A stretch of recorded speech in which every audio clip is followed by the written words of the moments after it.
I've long puzzled over the question of religion and violence.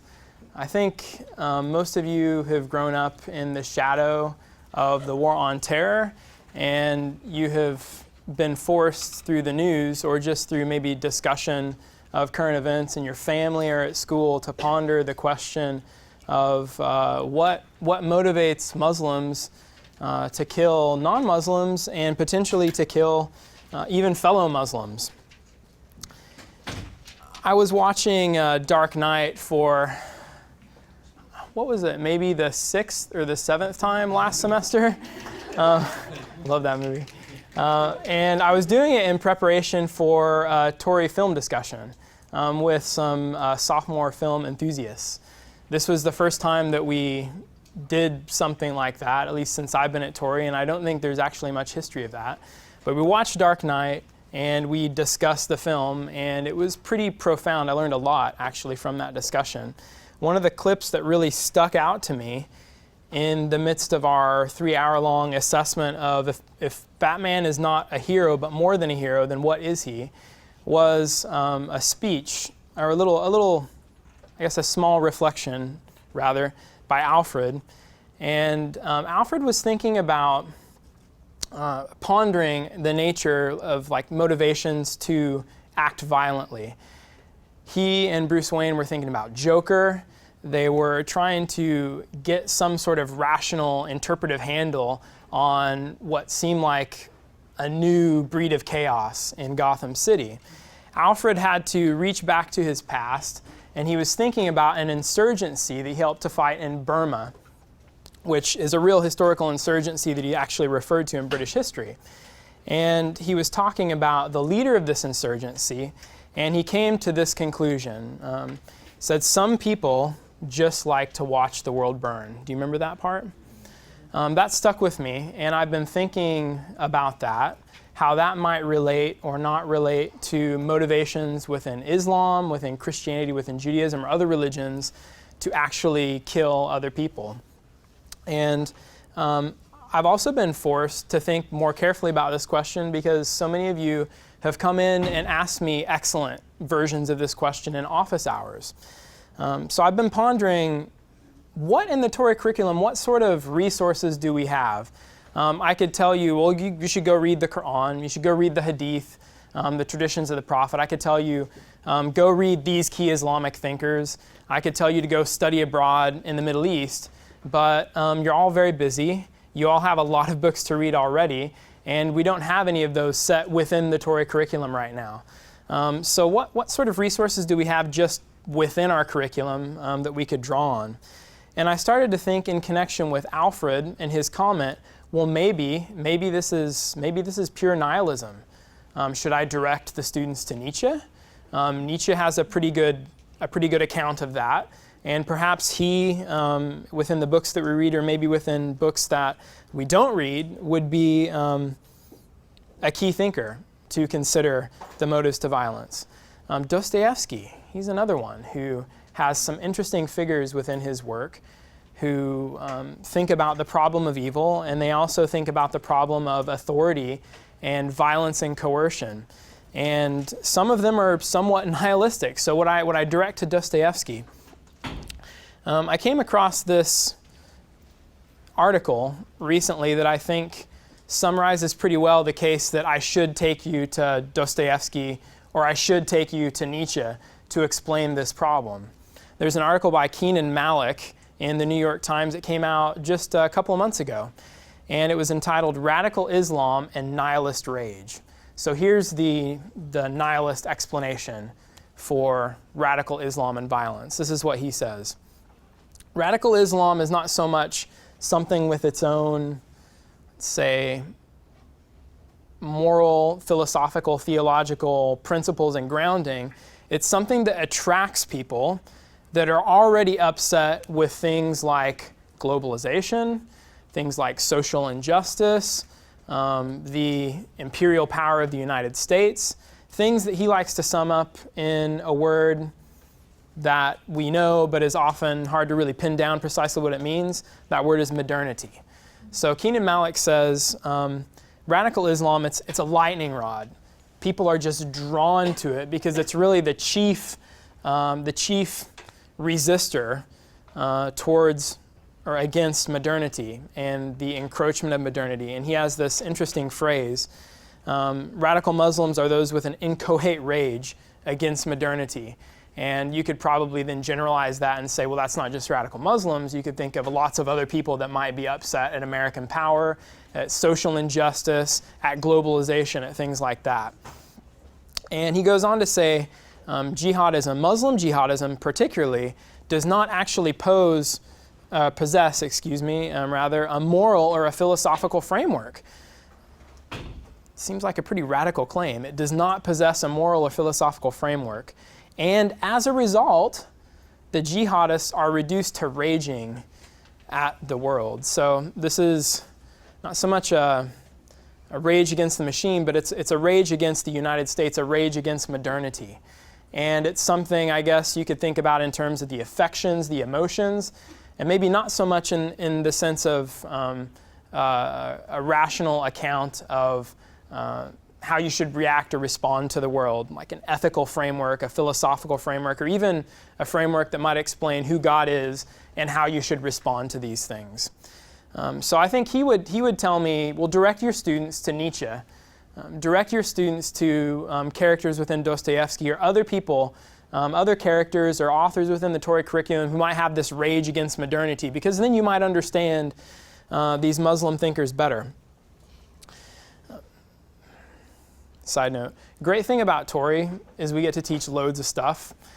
So I had a whole plate of Paul before me this semester, and I was super excited. I was excited about thinking through the Pauline epistles and then doing some extra reading in the background of the study of Paul this semester. And my wife, who started to teach in Torrey too, also had some Paul. So we were like, well, let's read some Paul. So I was thinking about this question as I was reading some really good books on Paul and the backgrounds in the New Testament that shaped Paul's ideas. And another solution to this question that I posed at the start of this lecture was provided by a scholar named Martin Hengel and another one that you probably know of, a little more famous, named N.T. Wright. So they would suggest that Malik's case for an Islam that is devoid of a philosophical or moral framework is it's not correct. And they see a real parallel. They were writing in the 1990s in the books that I read. They saw a real parallel in the ancient world, in the religious and political life of Palestine during that time, a real parallel in the present-day Middle East with the religious and political conflict there. And Hengel said something quite radical. He said, well, basically the best picture you can get of that world that we live in right now, outside of the world that we live in right now, is actually going and reading Acts. And I thought, wow, okay, so maybe I should tell my students to read Acts. Well, what would they learn from Acts? And Hengel had some interesting suggestions, and I'm going to present the fruit of some of my study to you tonight. He also said some of the power struggles in the Middle East today concerning religion and politics remind us of the power struggles between the Jewish groups in the first century. Power struggles that Paul played a really key part in and that Jesus played a really key part in. So Hengel, I think, would say, go back to the Bible. And this is not a Sunday school, like the Bible is the answer, but there's some really interesting fruit to be gleaned, I think, that if you have eyes to see, can really help you begin to grasp religious motivations and political motivations for violence, at least in the Jewish and Christian traditions, and then possibly give us some parallels to think about in the Islamic traditions. N.T. Wright, this is what he says in his book about St. Paul from 1997. He talks particularly about the tradition of zeal, the zeal of the Pharisees. And he says, the Pharisees, like contemporary Muslim extremists, their zeal was generated and sustained by their reading of the scriptures, their prayer, and their fasting. So here's your moral, philosophical, theological framework for violence. He's saying the nihilism doesn't really explain what's going on. There's actually something more. There's a framework that we need to look at. And he also offers a further parallel. There is a radical Jew who attempted to assassinate Yitzhak Rabin in 1995. His name was Yigal Amir. And N.T. Wright says if you want to see a contemporary Paul or a contemporary Saul before the Damascus Road experience, you look at this guy. He was zealous for the law, and he believed Rabin had sold out Jewish values. And you have somebody who's probably a better picture of what Saul of Tarsus was like than a lot of other parallels that have been suggested or that you may have even heard about in Sunday school or in lectures before. So we have to be careful, I think, when we say, well, the Bible is a helpful framework for us.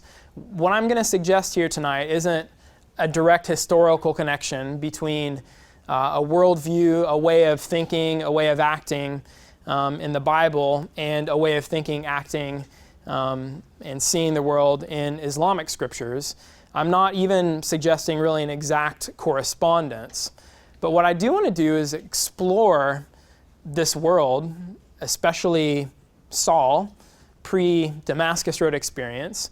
And then I want to suggest what I think are some pretty provocative parallels amongst contemporary Muslim thinkers who have been really formative in shaping the agenda of radical Islam today.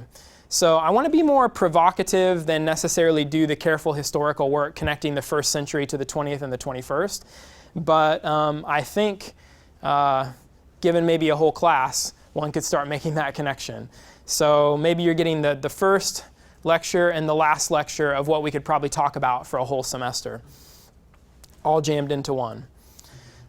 So with that aside, let's jump into Paul. What is this zeal? What is this zeal? And how might it be key for understanding who Saul was pre-Damascus Road experience? We have a couple of witnesses to Saul and what he was like before Damascus and before the road.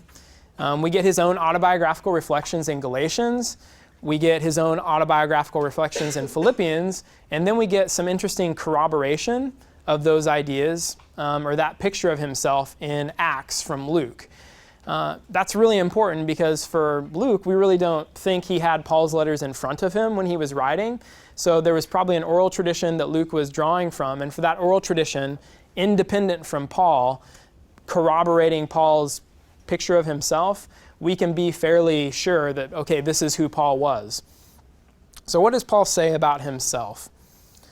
Well, first of all, we hear that his former life was fairly widely known amongst the churches. So he refers to this in Galatians, "For you have heard of my former life.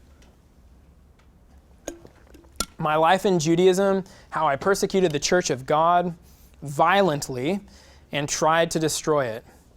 And I was advancing in Judaism beyond many of my own age among my people. So extremely zealous was I for the traditions of my fathers." So he felt he was advancing. He was at the vanguard of a movement in Judaism that was at the vanguard of the age, shaping the age. And this involved violence and zeal. Philippians 3:5-6, he says something somewhat similar. He talks about being circumcised on the 8th day. He was of the people of Israel, of the tribe of Benjamin. Saul, obviously, reflecting back to the first king of Israel, that name. He says a Hebrew of Hebrews. As to the law, a Pharisee. That's another important clue that we're going to explore as well. What is a Pharisee, and how is a Pharisee connected to zeal? As to the law, a Pharisee. As to zeal, a persecutor of the church. As to righteousness under the law, blameless. So what is zeal? How is that connected to Pharisaism? And what did that mean for Paul's attitude towards violence and persecution? Acts 22:3-5 is the last reflection. This is from Luke. And Luke reports a speech from Paul. Paul tells us he's a Jew. He was born in Tarsus in Cilicia. But he was brought up in the city, in Jerusalem that is, and he was educated at the feet of Gamaliel. Who is Gamaliel? Well, we're going to get into Gamaliel a little bit more later in the lecture. But briefly, Gamaliel was a Pharisee, and he was a particular kind of Pharisee. So he was educated at the feet of Gamaliel according to the strict manner of the law of our fathers, being zealous for God. There's that word again. So it must be really important if it keeps being brought up in different contexts. Being zealous for God, as all of you are this day. I persecuted this way to the death, binding and delivering to prison both men and women, as the high priest and the whole council of elders can bear me witness. So right now you should be asking, is this just some sort of general zeal? Is he just really more committed than other Jews? Or is there something really particular in terms of political ideas, theological ideas, legal ideas that this sort of zeal might connote? Is it just a general sort of zeal, like I'm really committed to this Jewish thing? Or is it something more? And the answer is the latter, but how does that work? So Paul, as a zealous Jew, would have been able to look back to a tradition of zeal within the Old Testament and also within the Apocrypha, which would be the books between the Old Testament and the New Testament that Protestants don't have in their Bible, but Catholics do. So they're not really considered by us to be canonical, but if you look at the teachings of the Anglican Church, the 39 Articles, they do say these books, the Apocrypha, are still useful for teaching ethical commitments, ethical principles. So Protestants have long honored these books. They're just not quite on the same level as the OT and the NT. So what was this tradition of zeal in the Old Testament? What was this tradition of zeal in the Apocrypha? And how might it have affected Paul? How might he have read his Bible? Well, first we see in Exodus that zeal is an attribute of God. It's really God's zeal for his own glory. He's a jealous God. He's a God that asks you to worship only him, not to consider idols, the creation of images. He's jealous for your worship. He's zealous for your worship. If you don't give it to him, that might anger him. That's the sort of God that Exodus tells us Yahweh is. So in the discussion of the Ten Commandments, you get this several lines in there that refer to God's jealousy, his zeal. Verse 5, it says, "You shall not bow down to them, idols, or serve them, other gods. For I, the Lord your God, am a jealous God, visiting the iniquity of the fathers on the children to the third and fourth generation of those who hate me." So this is a God who wants your exclusive loyalty. This is what his zeal is about. He does not allow association with other gods or association with idols or graven images. And he doesn't respond lightly when this happens. It's a serious thing. God's not only zealous for his own glory and his own relationship with his people, he's zealous for the fate of his people, for their destiny. Well, how does this work itself out? Well, many times you see nations frustrating the purposes of Israel, or causing Israel to worry about the promises of God. And you see Yahweh deliver them from those frustrations or from those dangers. And occasionally, though, you get something really strange happening. The Israelites sin, God gets very angry, and he punishes his people. So how does he vindicate his people in that sort of context? Well, there's the promise of latter vindication. The promise that after exile, things will be restored. God will turn his anger away, and he will turn back to his people, and he'll restore to them the promises that he once made. You get a really wonderful picture of this in Zechariah, chapter 1, verses 14, 15, and 17. "Thus says the Lord of hosts, I am exceedingly jealous for Jerusalem and for Zion." So not only for his own reputation, but for Jerusalem and for Zion, for the place that he abides. "And I am exceedingly angry with the nations that are at ease," the nations around Jerusalem and Zion that seem to be having an easy time, that things seem to be going well for them, but they don't have the promises of God. "For a while I was angry, but a little. For while I was angry but a little, they furthered the disaster. My cities shall again overflow with prosperity, and the Lord will again comfort Zion and again choose Jerusalem. So this is a promise. This is something to be future, to be looked forward to in the future for the people of Israel. God will once again look with favor on Zion, look with favor on Jerusalem, and restore the fortunes of that great city. And I think even more important for Paul was the picture of zeal that you have, as zeal is an attribute of God's people. So zeal not just for God, but zeal as an attribute of God's people. The chief, I think, exemplar of this in the Old Testament is Phineas. Now, Phineas, before I did this reading in January, was somebody he was not on my radar in the Old Testament at all. I obviously would have thought of Moses, would have thought of Joshua, would have thought of the judges, would have thought of the patriarchs like Abraham as really key figures. He's not somebody that's mentioned in the roll call of the faithful ones in the book of Hebrews. He's not somebody that you really even see mentioned in the New Testament. But right before the time of Jesus, one could say Phineas was probably one of the three most important people in Jewish history. He was, I think, up there with Moses and Abraham as one of the main figures. Why? Why was that? And what did that mean for the sort of faith and piety of the Jews at the time that Phineas was rated so highly? I was really curious when I discovered how important he was. So I began to look into it. And you get a lot of information, or I should say a little information about Phineas in Numbers. That's where most later accounts draw on. So in this context, the people of God in Numbers 25, they've been associating with the Midianites in two ways that really provoke God's jealousy and his zeal. They are beginning to, the men of Israel are beginning to form sexual relationships with the women of the Midianites. And in the process, they're not even just having these relationships. It doesn't just stop there. They're beginning to adopt for the religious practices of these women.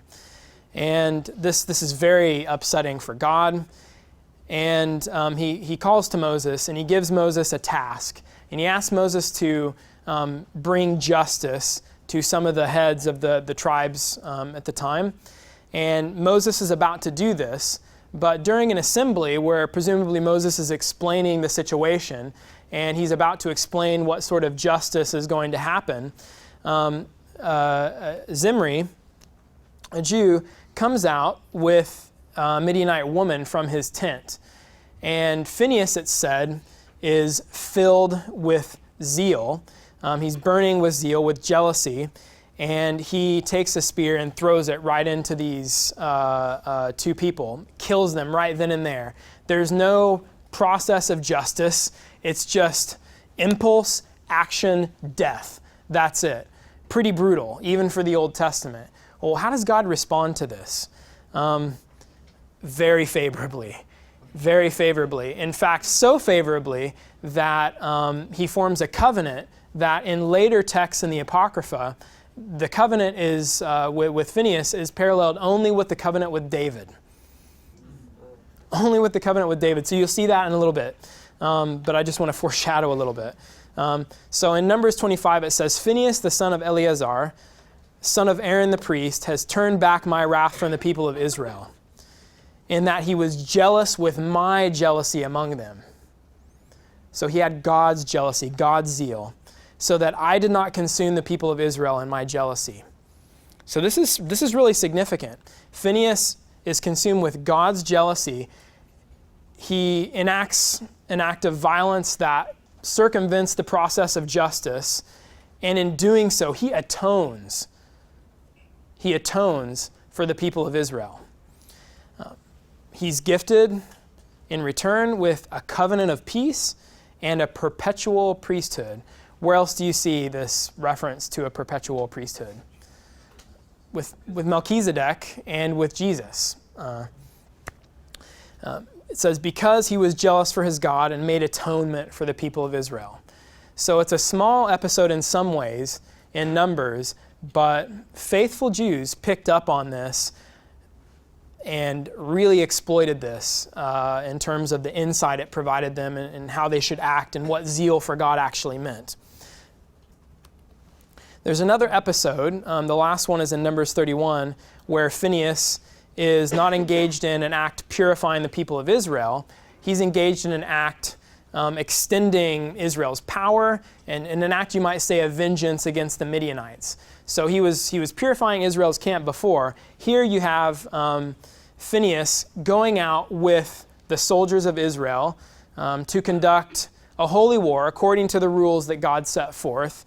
Phineas is dressed in his vestments and he walks out with the people and they fight the Midianites.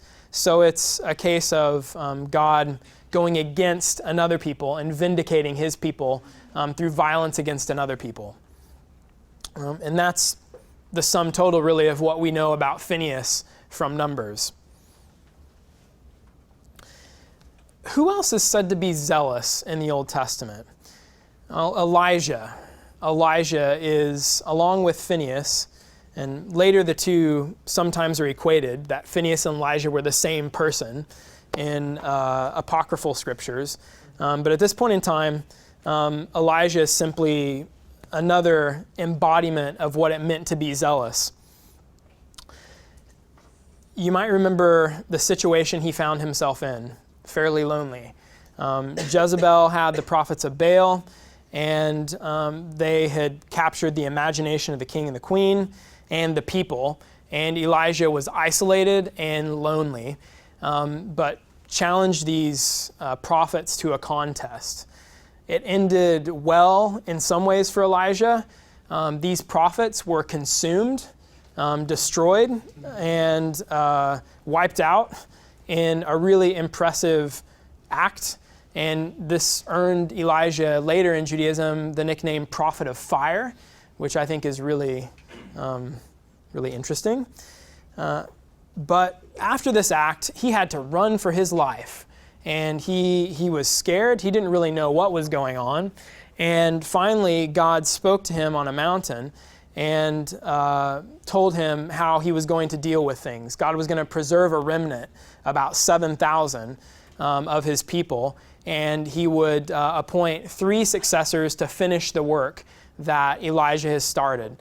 2 would be kings, another would be Elisha the prophet. So how did Elijah speak to God in that moment of vulnerability and that moment of fear on the mountaintop when he didn't quite know how it was all going to turn out? Well, this is what he said in verse 10 in 1 Kings chapter 19. I have been very jealous for the Lord, the God of hosts. For the people of Israel have forsaken your covenant. They have thrown down your altars and killed your prophets with the sword. And I, even I only, am left. Which reminds me a little bit of Ishmael at the end of Moby Dick. And they seek my life to take it away. So he's appealing to the chief thing that he feels he embodies, which is jealousy or God's zeal. And he becomes known as a prophet who was zealous for God in the traditions following 1 Kings, right alongside Phineas and Elijah. Some of you probably will have went through the Psalms in the last couple of months. And in Psalm 106, we get one of the first recollections of Phineas and one of the first attempts to draw attention to how important he was within the Old Testament outside of the actual Phineas story. Psalm 106, it says, Then Phineas stood up and intervened against the Midianites. And the plague that God had planned for Israel was stayed, and that was counted to Phineas as righteousness. Sounds kind of like Abraham, doesn't it? Wow.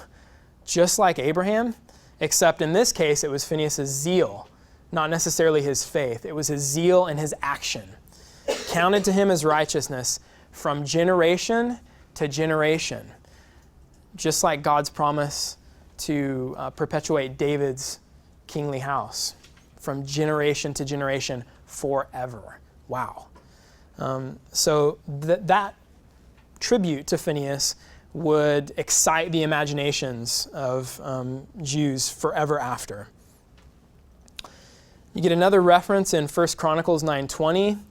It says, and Phineas the son of Eleazar was the chief officer over them in time past, and that the Lord was with him.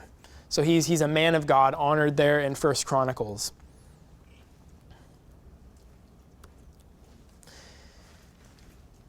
And in the apocryphal literature,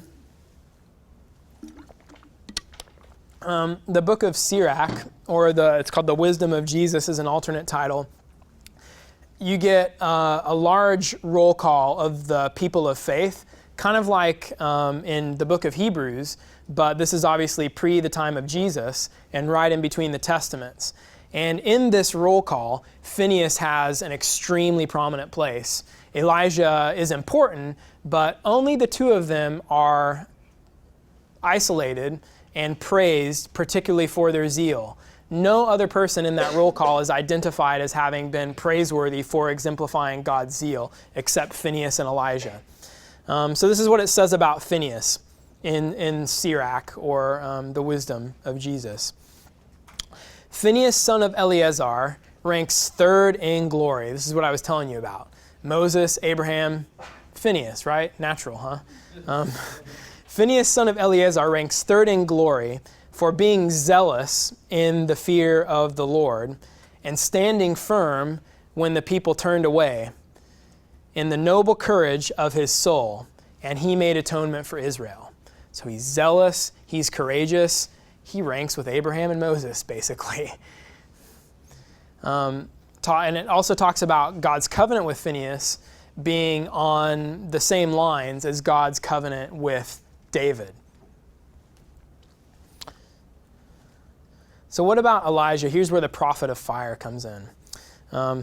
Then Elijah arose. This is a couple of chapters later in the roll call of faithful ones. Then Elijah arose, a prophet like fire. Really, really wonderful language. And his word burned like a torch. He brought a famine upon them, and by his zeal he made them few in number. So it reduces his action simply to his zeal. His zeal. So I hope you're beginning to see here that zeal is not just some sort of general commitment. It's not just some sort of intensification of a faith that other people already have. It's something really specific. You're concerned about God's jealousy for his own glory. You're critical of idolatry, any sort of compromises with pagan practices, and you're not just critical verbally, you take action. And you don't just take action, you take violent action, calling down flames of fire or launching a spear right into somebody's chest. So it's, in some ways, akin to maybe a call for revolution or violent revolution in the name of purity for God's people.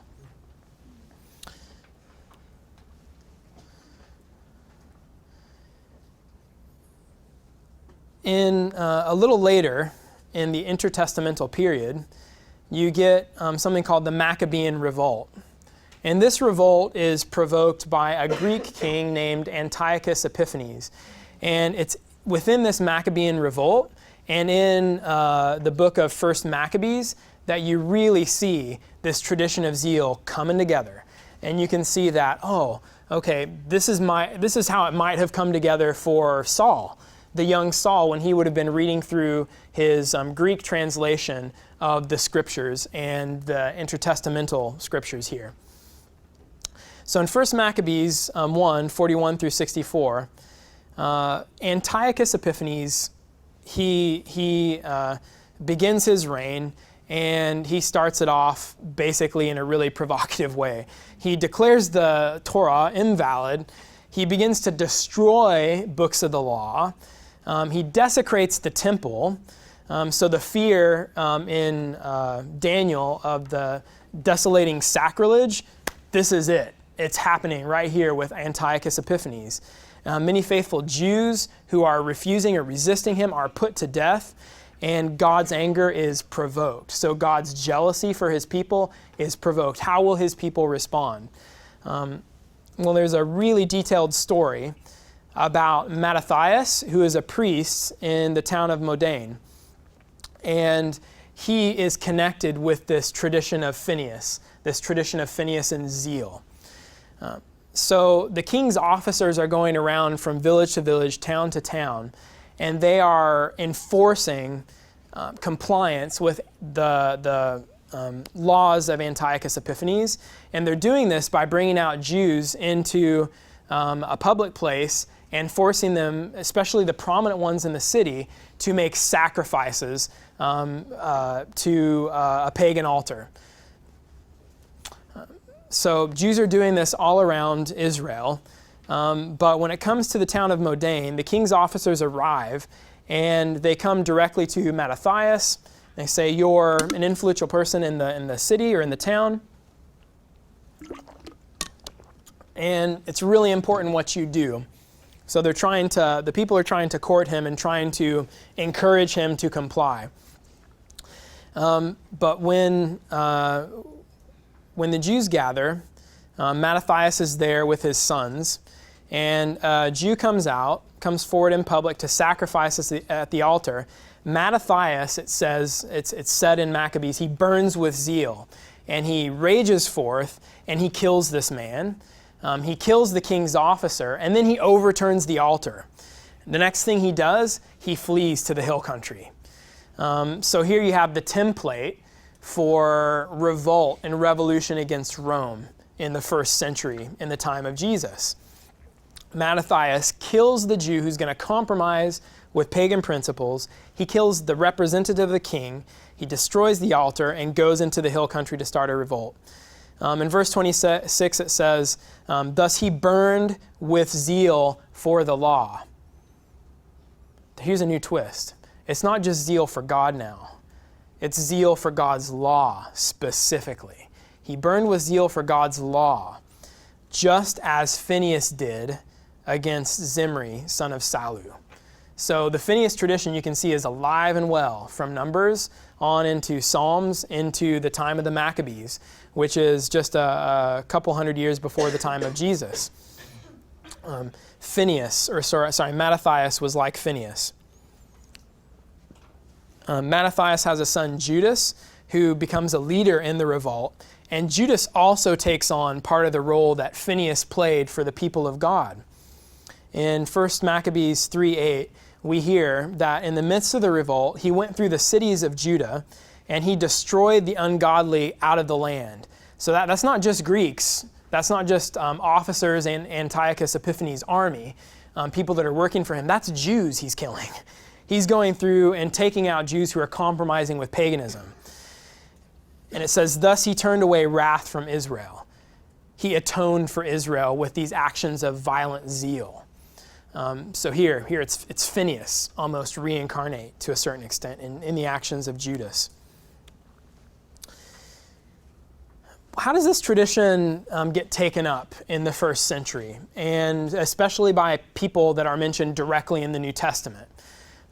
Judas the Galilean is, I think, probably the best example of this zeal before the time of Paul. And he's mentioned in Acts. Gamaliel talks about Judas the Galilean and his movement. You probably, when you read Acts, you saw that name, just read right over it and didn't really think about, who is this guy? Fortunately, we have records in the works of Josephus and the Antiquities of the Jews and the Wars of the Jews that I was reading over the break, and he talks all about Judas the Galilean. And so you get to see what his ideas were, you get to see what his values were, and it's so interesting because he can be connected directly to this tradition of zeal. So there was a census of Quirinius, who's mentioned in the book of Luke. You remember the census in Luke. Luke dates that as this is the benchmark for the time of Christ's birth in Luke chapter 2, verses 1 through 7.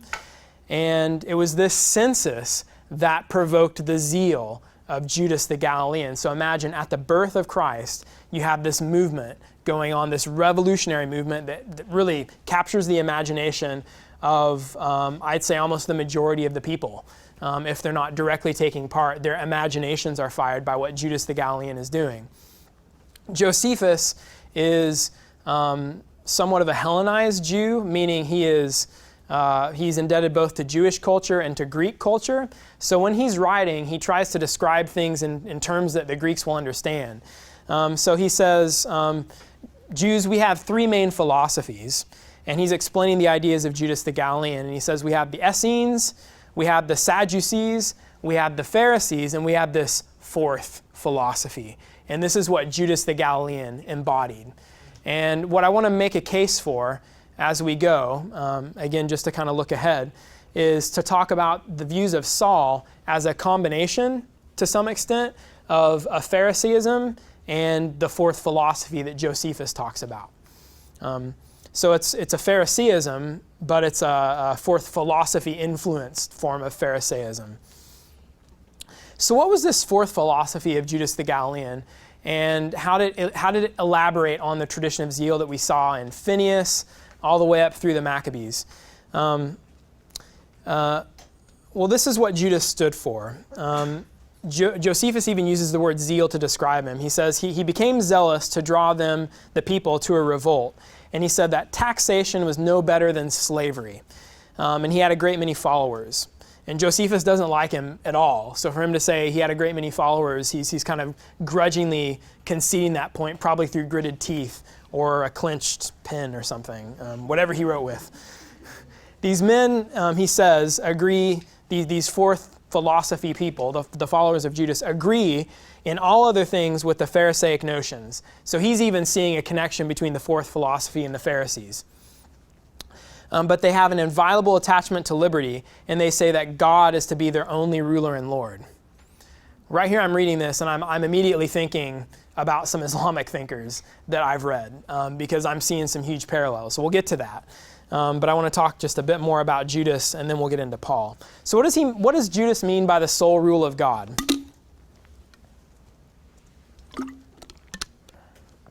Well, Judas left no writings, and he was killed, like a lot of revolutionaries. But I think we can, through Josephus' writing, get a pretty good sense of what he meant. So in Judges, we have Gideon saying, I'm not going to be your king. I'm not going to rule over you. My house is not going to rule over you, Israel. The Lord will rule over you. You have this tradition of the kingship of God. You see it running in an interesting way through Numbers, Judges, on up through 1st and 2nd Samuel, and it's such an interesting tension when you get to see what happens with Saul and David. But this idea that the Lord will rule, it's really central to the Old Testament. In Exodus, it says, you shall have no other gods before me. Something interesting happens, though, when the Old Testament is translated into Greek in the Septuagint, and that's the version Paul would have had, and the version likely that Judas the Galilean would have had as well. And the word Lord, which had a really very specifically political meaning, was used to translate Yahweh, or to translate many other terms to talk about Yahweh. So Lord was a term for Caesar. Lord was a term for political rulers. And when you start associating God with Lord, you start beginning to think more politically about this, or maybe it draws you to draw out the implications of this. So I guess the way to understand it is Lord is like an emperor or a king, or it's a very political connotation, but it's also the title of God. So think of Exodus being transformed in the minds of the Jews from you shall have no other gods before me to this really political, you shall have no other lords before me. So even the Maccabees, once they got some degree of religious freedom, were willing to compromise to a certain extent with the pagan rulers. Not so with Judas and his followers. There was no compromise. God alone was to rule. This didn't mean there would be no human beings that would be actually ruling Israel. It simply meant there would be no human beings that would try to take on divinity as such, which was only God's prerogative. So emperors who divinized themselves, or cultures like Rome that divinized emperors quite frequently and that had an emperor cult, this was not acceptable to Judas and his followers. So that's what the sole rule of God meant to them, I think. What did freedom mean to them? Freedom was really important, Josephus said. They strove for liberty. Micah 7:15 talks about the Exodus and the signs that accompanied the Exodus. And it talks about this returning in the day when the kingdom of God would be at hand. So that's what Judas the Galilean and his followers are looking for, is the kingdom of God. God is going to restore his people, and there will be marvelous signs, just like Israel experienced when Israel was freed from Egypt. And what did this ideal of freedom mean? Well, first, Israel had lost it because they had been bad. They had been idolatrous. So only when Zion or Jerusalem was purified and God's kingdom was established over the whole of the earth would Israel be truly free. And then Israel could fulfill God's commands in purity. So that's the idea of freedom. It's not sort of you can do whatever you want. It's the freedom to be pure and holy for God. And it's the freedom for God to pursue his own zeal without limit for his own glory. Cooperation with God was also very important. Some Jews had similar views, let's say, to Judas the Galilean, but they didn't think that they should act. Sometimes we call this quietism today. So people will be critical of certain things, but they don't believe political involvement or activism is actually important. Judas the Galilean was the exact opposite, and he shared this idea with the Pharisees. So Josephus talks about how the Pharisees viewed fate, and essentially they reconciled fate with free will in their own way. So they believed that you had to act to bring God's acts into history. That was how God worked. If you didn't do anything, God wasn't going to be doing anything either. And he would just sit by and watch his people suffer. So God would only act if the Jews actually acted. There's so many parallels that are of interest within the Islamic tradition here, especially in Iranian thought. So the ideal, you have to cooperate with God. There is the critique of the census. So I'm going to kind of breeze over this because it's quite straightforward. They didn't like the census. They thought that the census was God's prerogative. They had some references in the Old Testament that God was the one who initiated a census. They also had promises about the people in Israel and promises about the land. And it seemed kind of impious to take a census of those promises because it's like quantifying what God has given you. So the census was God's prerogative. And really not something you should mess with to a certain extent if you were a pious Jew. And if you registered landed property with the census, in some ways that was like telling the imperial authorities, well, you can confiscate this land, but the land was God's. So the census opened up all kinds of problems for people like Judas in thinking that it violated in many ways the most important promises God had made to his people. Lastly, and this will probably be the element of their thought that's most familiar with us today that we see in the Middle East on a regular basis, is a readiness for martyrdom. So Judas and his followers believed the blood of the martyrs was going to be the seed of the coming of the kingdom of God. It was something that helped atone for the sins of Israel. It was also something that was necessary for faithfulness to the law. So you couldn't observe Torah if the Romans put you in prison. If you were a woman or a child, you might even be, as a woman, you might be violated, so it was better to kill yourself rather than for a pagan to violate you. As a child, you might be forced into slavery, and then you might be forced into paganism. So it was better to kill yourself than to allow that to happen. And it was also thought martyrdom was the quickest way to enjoy or to share in the joys of God's kingdom. So life is pretty bad in Palestine at this time with the oppression of Rome. And this idea of immediately enjoying the kingdom of God, I'm sure was enormously motivating for a lot of people that took part in Judas's revolt. So that's the zeal and how it translated into Judas the Galilean's movement. It was a zeal that expressed itself in action, revolutionary action, overthrowing or attempting to overthrow Roman presence in Palestine. What about Pharisaism? Well, Philo is another witness like Josephus, And he talks about the atmosphere at the time. And I think he's referring to the Pharisees here. He says, there are thousands within Israel who have their eyes upon him, full of zeal for the laws. So here's that word zeal again. Strictest guardians of the ancestral institutions, merciless to those who do anything to subvert them. And I think merciless not in the sense of like moralistic and just coercive and telling you ought not to do this and you ought to do that. Merciless in the sense of killing people who are not conforming to these ideas. And that's something we're going to see in Saul. So just a brief sketch of the two schools of Pharisaic thought that came right on the heels of the movement of Judas the Galilean. You had the school of Hillel and you had the school of Shammai, and they kind of duked it out within the synagogues, and they battled it out for supremacy during the age. The school of Shammai was really the more popular one until the revolt of 66 through 70. And after that, the school of Hillel, which was a little softer towards Rome, began to gain some steam and finally won out in 135 after the Bar Kokhba revolt. So you have a number of revolts against Rome during this time, and a lot of them are being supported by people that you could call Pharisees, disciples of Shammai's interpretation.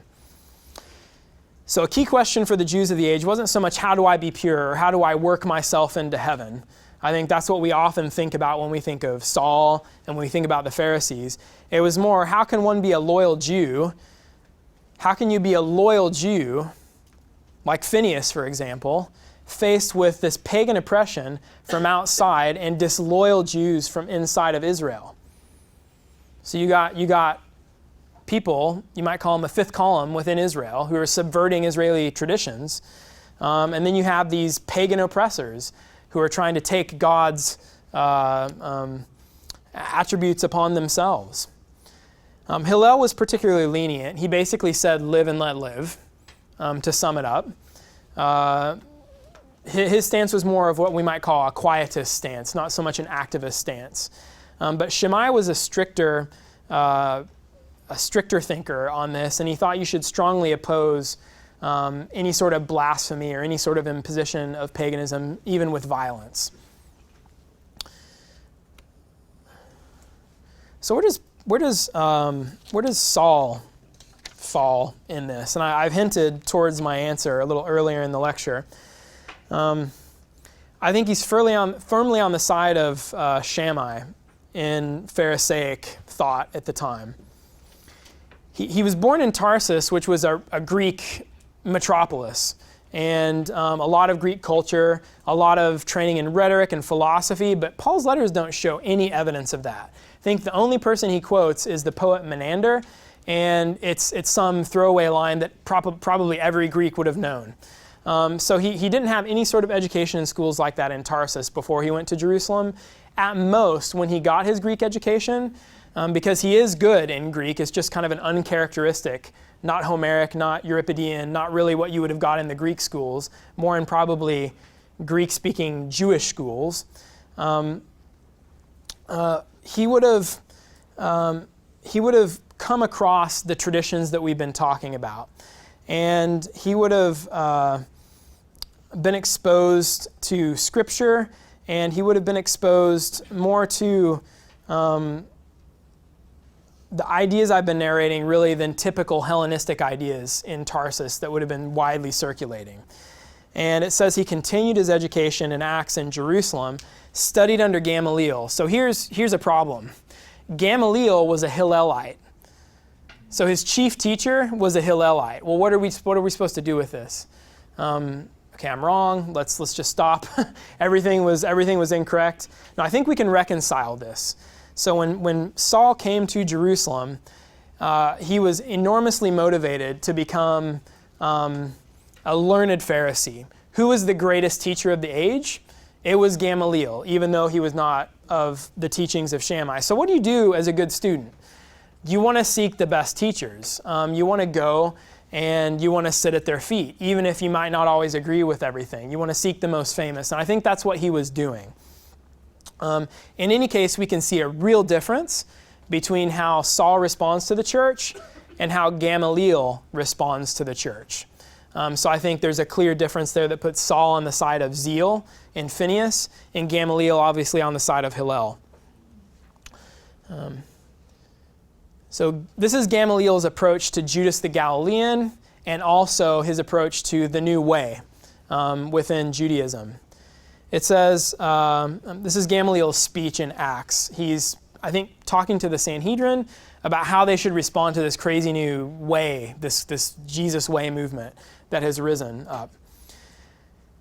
After him, he's rattling off a list of just problem people in the history of Palestine. After him, Judas the Galilean rose up in the days of the census and drew away some of the people after him. He too perished, and all who followed him were scattered.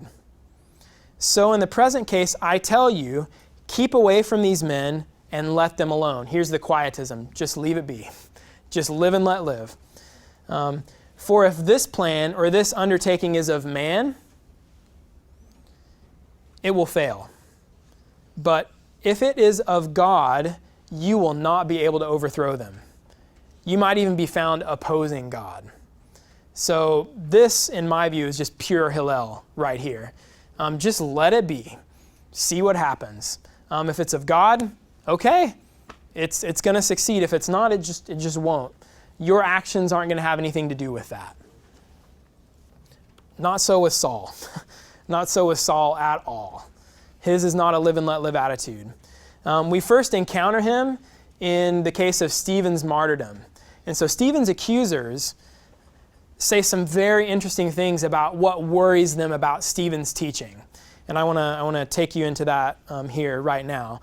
And they also make a reference about people in the crowd accusing Stephen and the regions they're from. It says, then some of those who belonged to the synagogue of the freedmen and of the Cyrenians and the Alexandrians and those from Cilicia and Asia, Tarsus was in Cilicia. So he could even be referring to a group of people that might have included the young Saul at this point. They rose up and disputed with Stephen. They said, this man never ceases to speak words against the holy place, the temple, and the law. So he's undercutting our traditions where they most matter, with the temple and the law. For we have heard him say that Jesus of Nazareth will destroy this place and will change the customs that Moses delivered to us. All right, game over. Jesus is going to be worse than the Romans. So you've got to get rid of Stephen. So Jesus is going to overturn the most precious traditions, the things they're trying to, the people filled with zeal are trying to defend against the encroachment of the pagans. But now you have these Jews that are trying to do this too. You've got to get rid of them, right? If you're somebody filled with zeal. And that's exactly the response that we see. So they take Stephen out and they stone him. And here's where we see Saul coming in for the first time in this context. It says, they cast Stephen out of the city and they stoned him. And the witnesses laid down their garments at the feet of a young man named Saul. So what was Saul doing? Did he have a position of importance here? Or was he just kind of like a tag-along? And I think we can see him more as like a tag-along, so to speak. So he's just there to kind of watch over their stuff while they do the real thing. So he isn't really advanced yet in his program of persecution in the church. He's just kind of watching. But he's approving of everything that's happening. And perhaps he was burning with zeal at this moment. We hear almost immediately after Saul then advancing his plan of persecution. And we see the method that he did this. So he talks to the council of Jews. He typically goes to the high priest and he basically asks them for authority. And then he goes around independently and he finds Christians, tries to have them arrested, sometimes tries to have them killed. House to house, synagogue to synagogue. And he's systematic and apparently ruthlessly good at this.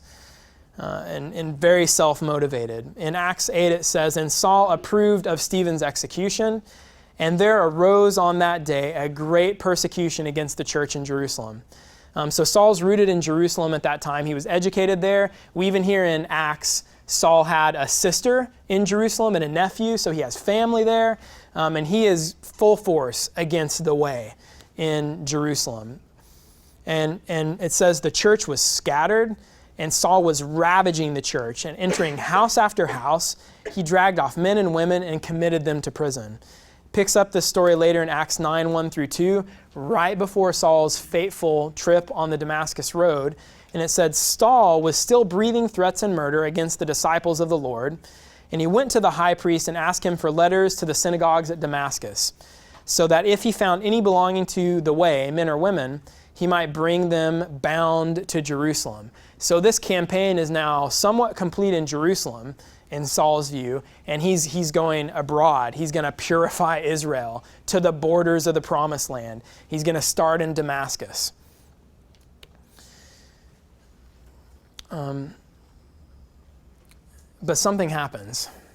Something crazy, something really unexpected. And to set the context for how this changed his Saul's approach to Israel's story, I think we have to understand how he might have viewed Israel's story up to this point in time.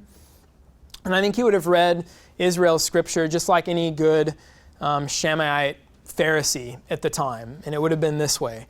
The story of the Jewish people was really in search of an ending, and he had his own duty to play an active role in bringing that ending about. So there's your activism, the cooperation with God. Israel had been called to be the covenant people of God and undo the curse of the sin of Adam. The problem was Israel became part of the problem. They had been sinful. And as a result, God had sent them into exile and away from the promised land. Now, they had been brought back into the promised land, but that did not resolve the matter at all. Israel had returned geographically, but the real exilic condition was not really yet finished. And you can see that all over in prophetic books of the Old Testament.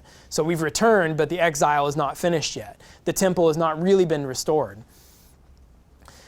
Israel was still compromised and sinful. That was the problem. You see that in the time of the Maccabean revolt.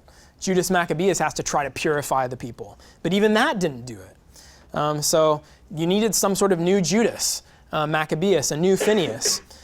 Israel, the special people that were intended to redeem the world, they needed redeeming themselves. And I think this is what Saul saw his role as a Phineas-type character who was going to purify Israel and help bring about the kingdom of God. And then God would finally vindicate Israel in front of the pagans, and Rome would shake and tremble at the sight. So he wanted Israel to be redeemed. He wasn't looking to go to heaven through works. I don't think that was his primary concern at this point in time. I think he was primarily concerned about the redemption of Israel then and now, the full honoring of the law. So not some sort of ahistorical experience of salvation, but the kingdom of God right now. That's what he wanted. So one day soon, Yahweh would be the king of the earth, the rule of God, sole rule of God. He would defeat evil decisively, and the true Jews like Saul within Israel would be vindicated, that they were the true people of God. At the end of the exile, this would be, the end of the exile, and this would involve the temple being rebuilt. You would have the Messiah arriving, and then a general resurrection, which the Pharisees believed in. Torah would be observed perfectly. Gentiles would then flock in to Zion to hear the word of the Lord. I think this was his hope as he set out on that morning to Damascus. And then he saw something that changed everything. It wasn't just like a voice in his head. It wasn't just a mystical experience. He wasn't feeling kind of guilty that he cared about Torah so much. He was riding along that road, and he encountered the real, physical, bodily resurrected Jesus, and it completely freaked him out. Jesus was the loser who had been killed, and he was also the one who'd been trying to mess up the temple and mess up the laws. He was an impure Jew who God had not vindicated. God had punished through the crucifixion. But here he is, right in front of Saul, and he's asking Saul some questions. I think Saul this would have been the shock of his life. We know the ultimate conclusion he drew from this. And it was a pretty revolutionary conclusion that we see worked out in many different ways in the Pauline letters, and in ways that are just really fun and I think really enriching to read, and that have certainly been key to the faith of Christians all down the ages, from Augustine to Luther to Wesley to all of us. So what did he conclude? Well, what the one true God had done for Jesus of Nazareth in the middle of time is what Saul expected God to do for Israel. So the vindication he expected for Israel, he just saw for Jesus. Jesus had been bodily resurrected and declared to be in the right.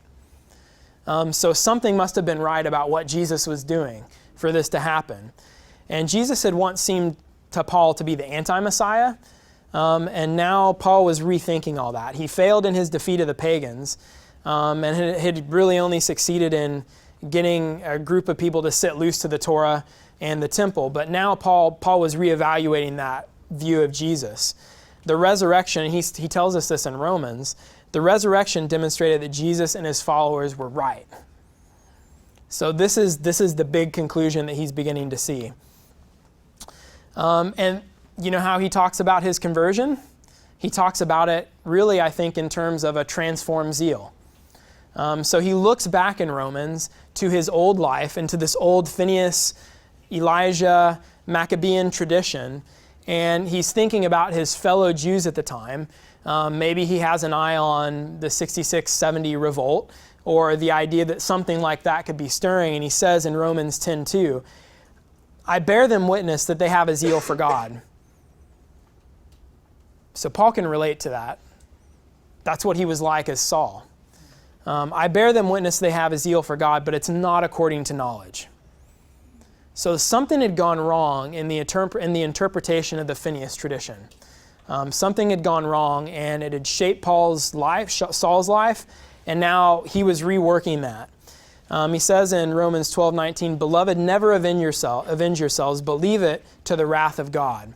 So vengeance, violent action was not something that Christians were supposed to be taking on people that committed impurities within the Christian church.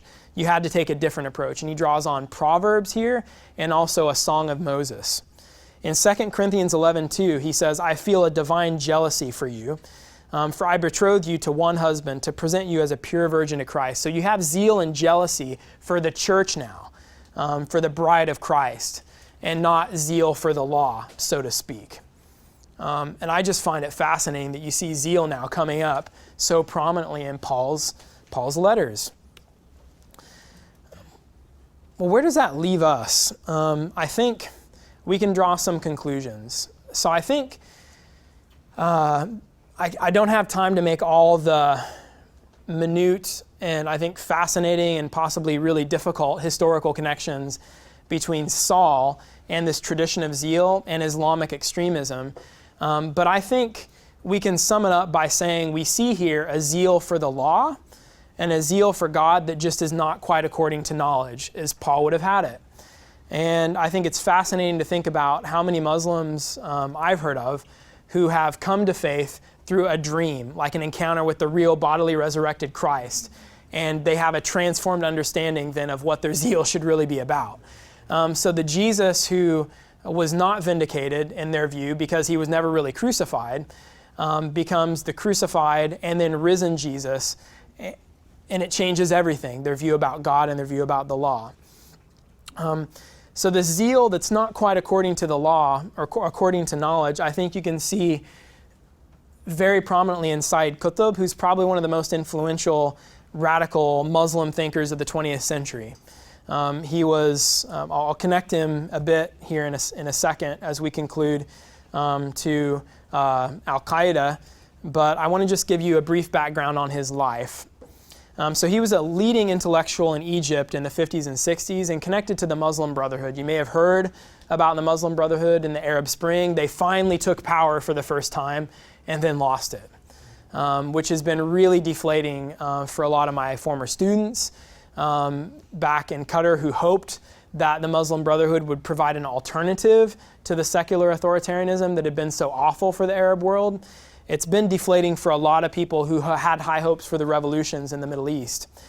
But the Muslim Brotherhood is still there, and many of them look to Qutb as their intellectual, like one of the key intellectual influences. So he was imprisoned in 1954 for conspiring to plot to assassinate the then recently risen to power revolutionary Gamal Abdel Nasser, who was the prime minister of Egypt. Nasser had just overthrown the monarchy in Egypt and taken power in a military coup. Nasser invited him on in his cabinet. He was given any position. Qutb said no, and then secretly plotted against him. Qutb was later executed by hanging in 1966. Here you see a picture of him in his jail cell. While he was in prison, he wrote many, many important works, including a 30-volume commentary on the Quran that is now in English and really, really key, I think, for understanding everything that's been happening in the last 20 or 30 years in the Middle East. Here's Qutb on the sole rule of God. So I dipped into some of his teachings from his book Milestones, and this is where he has a lot of ideas that just seem so parallel to Judas the Galilean especially. He says, to establish God's rule means that his laws be enforced and that the final decision in all affairs be according to these laws. So you don't want to have the dominion of man. You have that in democracy. You have that in secular authoritarian regimes in the Middle East. You need the rule of law, the Sharia. And only then will you have the sole rule of God. And that is key. That is key. That's the end. That's the goal for him. So it's kind of like the kingdom of God idea for Judas the Galilean. Qutb on freedom. The peace and freedom which Islam desires is that the religion be purified for God.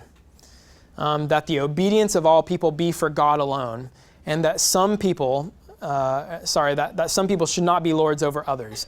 Basically, you have no mediator between the laws of God and the people.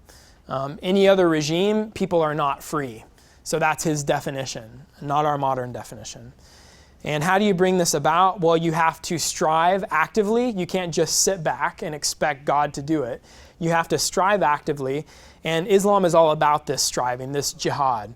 From the beginning, jihad is not defensive for Qutb. So he critiqued the idea that jihad would be defensive, which is a very prominent idea within the Muslim tradition. Can't really go into that. But he's critiquing probably a majority idea that jihad should be defensive. And he says, no, you strive from the beginning to abolish all those systems and governments which are based on the rule of man and that usurp the rule of God and based on the servitude of one man being to another. So I think you see some very interesting parallels with this zeal not according to knowledge that Saul or Paul talks about. Really, really strange and something that would be worth your time exploring. Worth your time especially reading back into the Bible, in the intertestamental literature, and then starting to read in Islamic traditions as well. Well, how is Qutb connected to Al-Qaeda and then by virtue of that, contemporary events? Well, he had a brother, Muhammad Qutb, who interpreted his ideas even more radically, and he was exiled into Saudi Arabia. And he had some students at King Abdulaziz University, one Ayman al-Zawahiri, who became a prominent Islamic jihadi, and the other, you will know him, Osama bin Laden. And he had them read his brother's works. And I think in one account, Lawrence Wright's excellent book, Looming Tower, in interviews he conducted, bin Laden attributed the change in ideas amongst people of his generation primarily to Qutb. So he's a key thinker, and you could do worse than probably start with Qutb if you're trying to understand things from the modern end.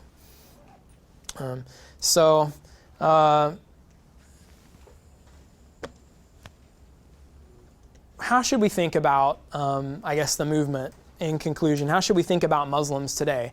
And I think I want to frame it in terms of that Romans 10:2. It's a zeal for God. It's not devoid of a moral, philosophical, theological framework. It's supremely grounded in a complex tradition of moral, philosophical, theological thinking that commands your respect and patience. Respect in the sense that you might be willing to take the time and read it and understand it. But respect and patience in the sense, too, that I think you can begin to see in your own tradition some of the texts you really respect and have worked with. There might be some strands of thought that you might need to start with first and grapple with, and then make the transition and start thinking how this works in other parts of the world today. And I just want to challenge you to do that if you have an interest in this topic, to maybe read the Bible afresh, the intertestamental literature afresh, and then start with maybe English translation of Qutb's thought and work your way back from there. We hope you enjoyed this message. Biola University offers a variety of biblically centered degree programs ranging from business to ministry to the arts and sciences. Learn more at biola.edu.